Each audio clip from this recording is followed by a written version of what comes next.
ladies and gentlemen. I will speak in English as my Finnish is good, but not in all these terms that I'm going to use in my talk. And I hope I can also master this small electronic thing.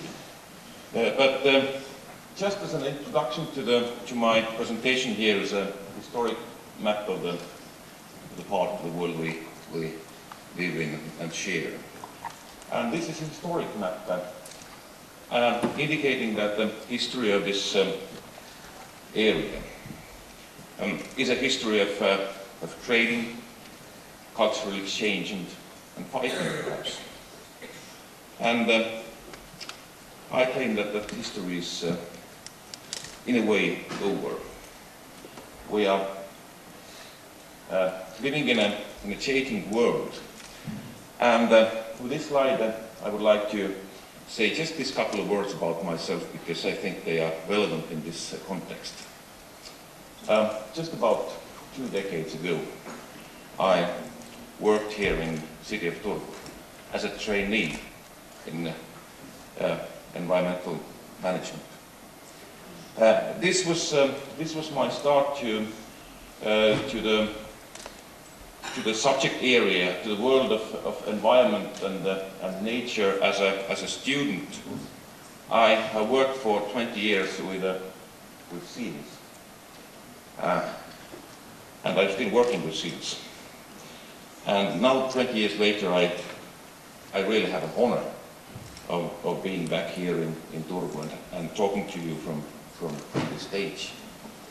Because it has been these 2 decades of cooperation.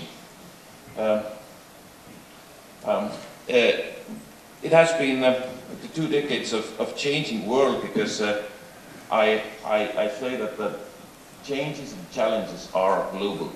The snow that is in the streets of Turku is not made in Turku. It is made in the North Atlantic.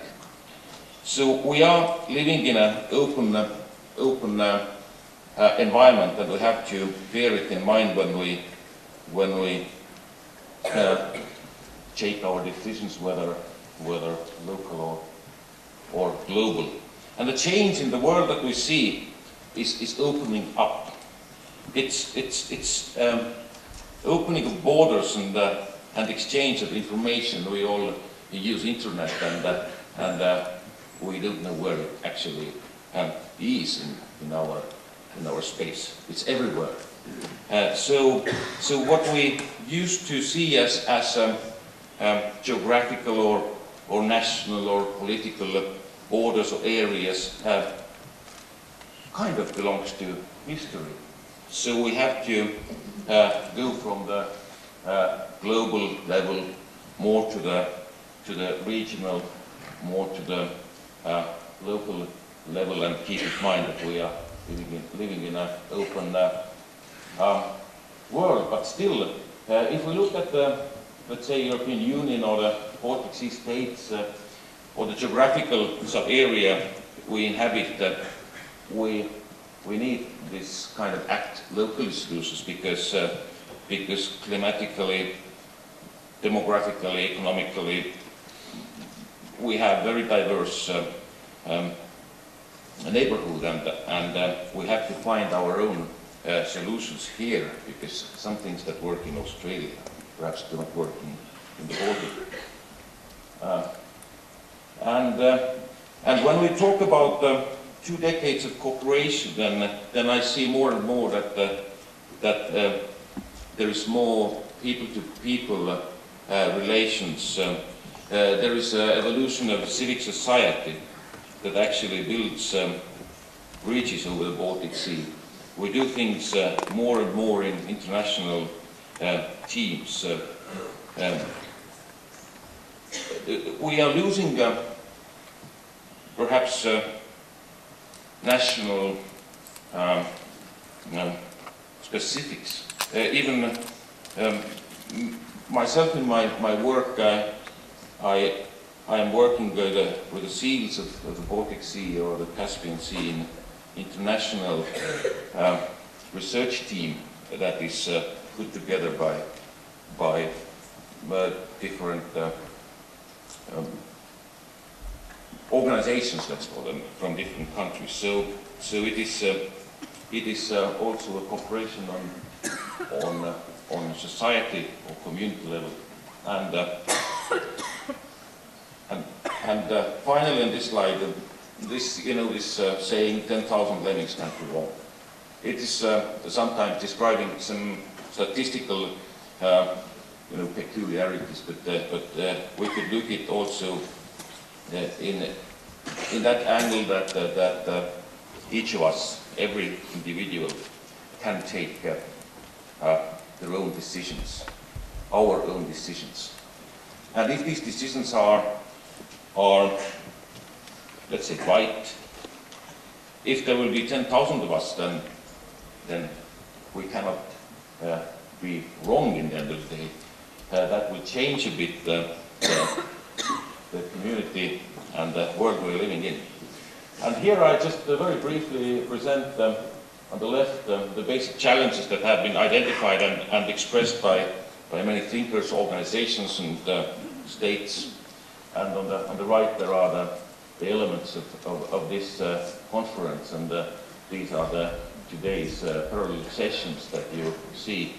And of course there are different links and connections and ties between these matters and items. All the arrows here are just illustrative. Don't look at them as right connections, but I want to emphasize that there are emotional and rational ways to look at these matters.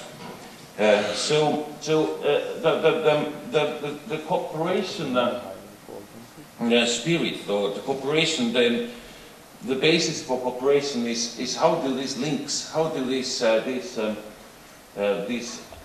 acts and relations look like in the end of the day. So on the left you see a fabric that actually is quite plain and systematic expression of different ties and relations, and on the right you see the Gordian knot that is actually a sophisticated expression of different relations, and if we come to mathematics, then definitely fabric is easier to describe than a Gordian knot, and when it comes to solutions, then definitely fabric is easier to solve than the Gordian knot. So I think we have to look into the future with a wish to create rather fabric than Gordian knots in cooperation. But I thank the previous speakers for opening all the details of energy and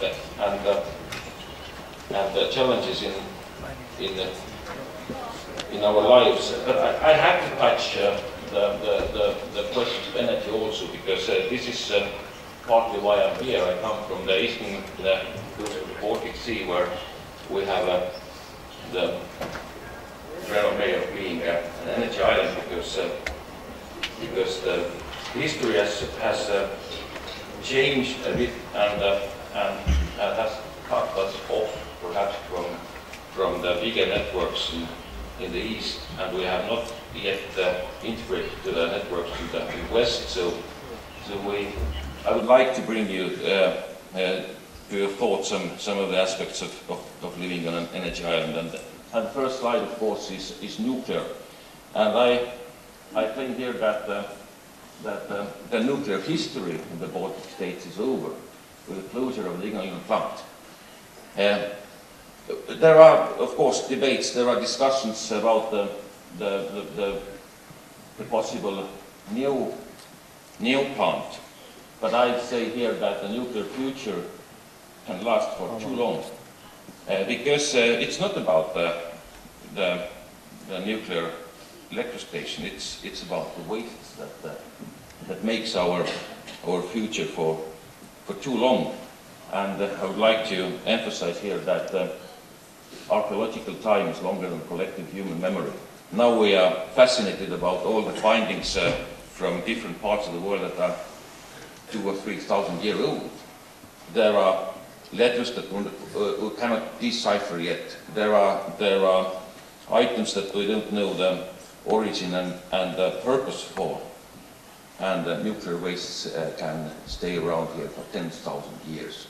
So I think that is a very, very substantial challenge for us in the future to remember what is in the small boxes that are buried somewhere in the ground. So this is why I think that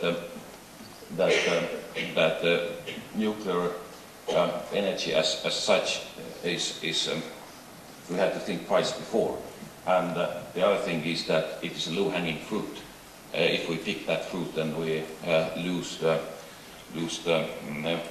willingness or the challenge to climb up on the energetic evolution tree, and we will be sitting in a rather complicated position. But just a couple of words about the fossils, because where I come from in Estonia, 95% of electricity is produced from oil shale. It's a fossil fuel. It's a kind of a stone that we can dig from the ground and burn in the oven.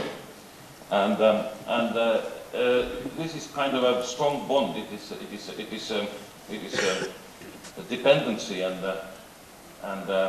I think that it is also a thing that a thing we have to think when we go further.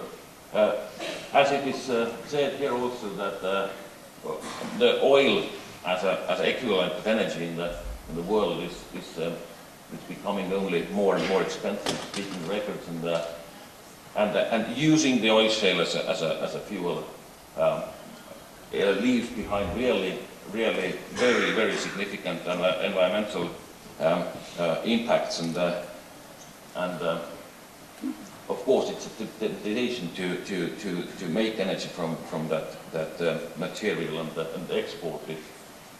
And on the other hand, as I say here, for the importers,